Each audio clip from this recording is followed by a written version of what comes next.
How would you assess this year for you? I feel like this year was one of the years that just used to just get back on the court and just to get the love of the game again. I feel like I used it as just pretty much just like one of those things where it's like, okay, feels good to feel healthy again, and just pretty much felt great. That's it. I would say I sum it up as something that we wanted to get to the playoffs, but it didn't happen. So next season that's going to be our goal, and things that we can focus on and get better is some of those paying attention to the little details down the stretch and executing whenever we need. Because I would say we lost a lot of games by less than 5 points. I don't know the exact number, but I know we lost a lot of crucial games by less than 5. So. About 50 games that you guys played in this season that was 5 points or less. Oh, you in see. the last 5 minutes. Yeah. And so, like, kind of along those lines, do you think that next season that you guys are like right there, or do you think that it's going to take a lot of work? I feel like those little mistakes that we might have made down the stretch in those times are going to get corrected, just because we had a new group of a team, a new group of guys, and communication is something that's huge in this league. And I feel like the more we're able to trust each other, the more we communicate, those little mistakes down the stretch, they won't happen as much. Where did the team evolve the most from when you came in at the start of the season until the end of the season? I would say just pretty much just like getting to know one another. I feel like even just like me getting to know Lowry, like even I didn't even know Lowry had a family or whatever and kids. Just because like in Cleveland it was a little different. Like here I feel like it's more family oriented. Just because we do a lot of family activities, everyone's like wives and team girlfriends are always like together and stuff like that. You can tell like here is like real family oriented, and I definitely like that as well. Wait, you didn't know Lowry had a family? Nah, I didn't know. I didn't know much at all. So it's different. Definitely different. What's the focus for you for the off season? Just continue to grow, continue to watch a lot of film, and just continue to get better at the little things that I need to improve on, and come back next year ready to go and be a really good playmaker, which I've shown, which I know I can do for this team. So just come back ready to go and have a big season, whether it's individual but also team, us making the playoffs. What are your plans for the offseason? Where are you going to be, like, training and stuff? I'm gonna be in Atlanta, and I'm gonna be here as well, and we're gonna push having guys here and having guys in Atlanta as well. So we're gonna do it right and just continue to build that communication and build that trust between one another, and that's all it is. It feels like a lot of the guys are saying that they're going to come back here for some time during the off season. That seems not super normal. Is that? I mean, in your experience, is it like? I feel like it's normal. Well, in my experiences, it's kind of normal. Just because like when I was in Cleveland, we tended to like lock in on certain dates of just being here for a week or being here for 2 weeks. So I'm trying to bring something like that here to Utah, so that whenever we're here, it's at least 6 or 7 guys here. It may not be the whole team, but at least 7 is a good amount, especially in the summer when everyone can be doing other things, traveling, family time, or just working out elsewhere. So I feel like I'm taking that from Cleveland to bring here. That's kind of an interesting role. Like, you're at an age where like you've been in the league a few years, but you're still young. Like, do you view yourself more as like, the experienced veteran or one of the young guys? I would say I feel like now year 6 for me will be like next year. So you're closer to being a vet. You know what I mean? So I feel like it's just in between, middle. Like once you get to like 10, I feel like that's okay. That's a vet. 8 to 10 is like, oh, okay, that's a vet. But like I feel like right now, even just being one of the like guys, I think KD might be like year 7 or year 8, whatever, and then Lowry. Like, so it's gonna be different. So. When you watch yourself on film and you watch a lot of film, what do you see? What's the biggest gap between where you are and where you want to be?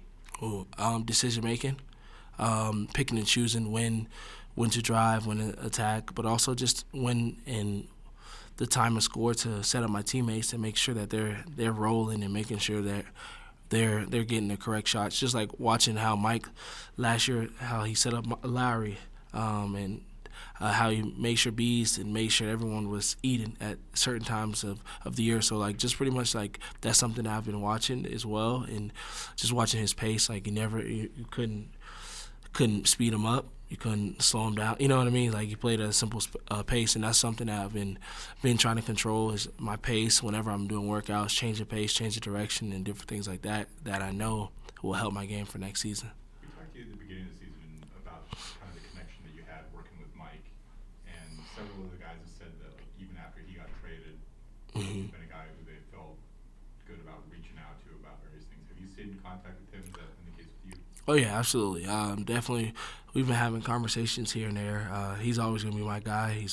He's always going to be a part of the Jazz family as well. So you have to, like, sometimes when someone gets traded, it doesn't mean the relationship, the friendship just dies. It usually sometimes, like, brings you closer because you're not around that person. Now you have to reach out to that person and just see how their family's doing, see how they're doing a little bit more. So.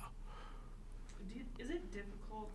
I mean, because we've talked about this a lot with you and Taylor and other guys on the team, trying to learn the balance between attacking but also being a playmaker for the rest of the guys. Like, how difficult is that balance? I feel like I did really well with it once I was starting, even just early in the season when I was starting, and I feel like I started picking it up. It was just like when you have a different role in different time of the game, things are asked for different, like for you to be more aggressive or for you to, okay, now this time I got to pass. And I knew like earlier in the season was certain players I was more in a different role of I didn't have the ball as much. But now like when I started and stuff, so now, okay, now I got to make sure everybody around me eats and just put it out there. Like I have to make sure that I might have an open shot, but I know my teammate's going to have a better one. And he may not have touched the ball the last 3-4 possessions, but I know for sure that I got to make sure, being a point guard and being the leader on the team, I have to make sure I don't let him go too many possessions while touching it. When you're watching film, are you watching not only for like how you're playing or how to play against guys, but also like time score situations? I'm looking at times. So when I ever do film breakdown, of course, I just watch the game all the way through. Then I go back. I usually mark up like different parts of the game that I want to rewatch and watch over maybe. And then I go back and I might watch a game, like even just like being out, I watched every game like 2 or 3 times from the entire season. From start to finish. So like when I really break down film, I really break it down and really understand like different personnels of the other teams as well as tendencies, just because I look for tendencies whenever I'm guarding as well. Just if I know that this person likes to between cross and go right back, I'm going to make sure that when the game comes, I jump on it. Yeah, so just different tendencies as well. So like it's like whenever I'm watching it, I'm watching different things. I would say sometimes I watch, I'm like, yeah, that's one game where I was messing up a lot on defense, or that was one game where I could have been better. And just watching those, that's it. We hear from the coaches and everyone, including just you, like how much you work, watching film as much as you do. They have to kick you out of the gym. Like, why are you the way that you are? Like, why is that your parents? Is that is that just who you've always been? Like, what is this? I would say just growing up in a competitive household and growing up in a household of just hard workers, and it just rubs off on you, and it's just something that just comes second nature. And just growing up being someone that worked hard when I was little, and knowing like if you want anything in life, you gotta work for it. And that was something that my parents instilled on me when I was younger, especially my sisters and brothers as well. It's like whatever you want in life, no one's going to give you anything. So like whenever I'm out there on the court, I have a take it mentality of, okay, like me versus you, not like we're not friends. It's us versus you guys, and that's how I bring each and every game. Like I don't really worry about who's in front of me, because no matter, it could be someone in practice player, it could be a starter. I'm going to play each person the same. I'm going to play them hard. You know what I mean? And I'm gonna give it my all no matter what. So that's just it. You were telling us the other day about that job that you and your brother had cleaning up buildings. Like, how old were you when that was going on? Oh man, we was little, so just growing up, my dad he had a cleaning service, so we used to always have to like clean buildings and clean like different fast food restaurants, and it wasn't a job that we wanted to be doing, especially at 12 a.m., 1 o'clock in the morning. We didn't want to do it, but it's something that I felt like built character. It was something that needed to happen for us just to show like you can't take anything for granted. So whenever I'm out there playing, I don't take any possession, anything for granted, just because I know how all this, everything, media, games, everything I have can be gone within seconds. So I feel like it just built character. And growing up, I know it was maybe like, man, elementary to like almost like high school. So it was something that was consistent, and it was something that we eventually didn't complain about doing, just because we knew how important it was for things to get paid, bills to be paid, and for me and my brother to get sneakers. So we definitely look forward to it, as well as like cutting grass as well. So like 9-10 years old, you're at like McDonald's or whatever.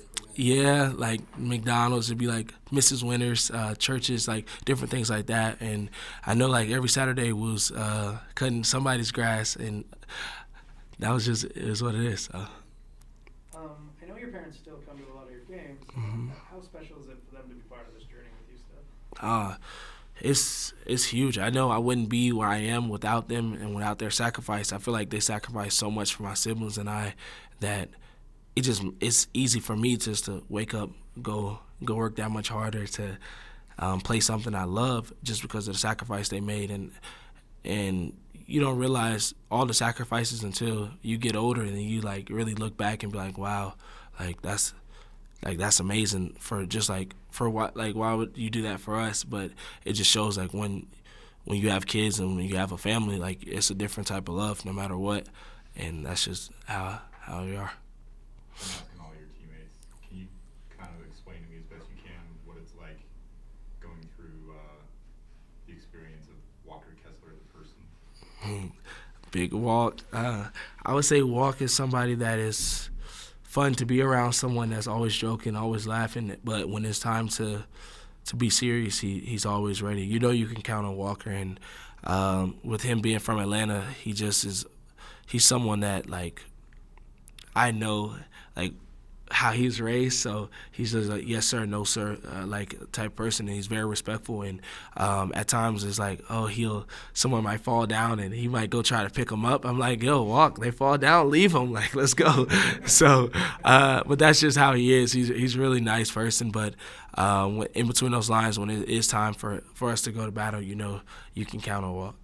Will was telling me, like, when he first met you, like, every time that you were talking to him, it was like, yes, sir, yes, coach. Mm-hmm. He was like, what?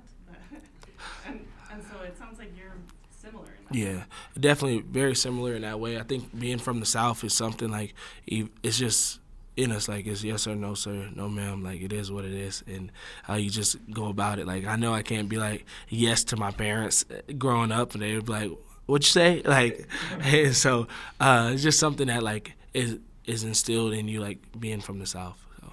Walker has been pretty open that he wants to open up a Waffle House here. Mm-hmm. Would you be willing to invest with him? Listen, absolutely, Waffle House is the best place on earth. It's my favorite fast food, favorite sit-down restaurant, favorite high-end 5-star restaurant. It is the best, and I definitely will be willing to go into business with Walker if we trying to put a Waffle House here in Salt Lake. Did you guys clean one of Waffle Houses? No, I never cleaned a Waffle House, but I know Waffle House is something that like I can't like live without. We might have to make it happen. I'm telling you, I love Waffle House to a T. It is my favorite for sure.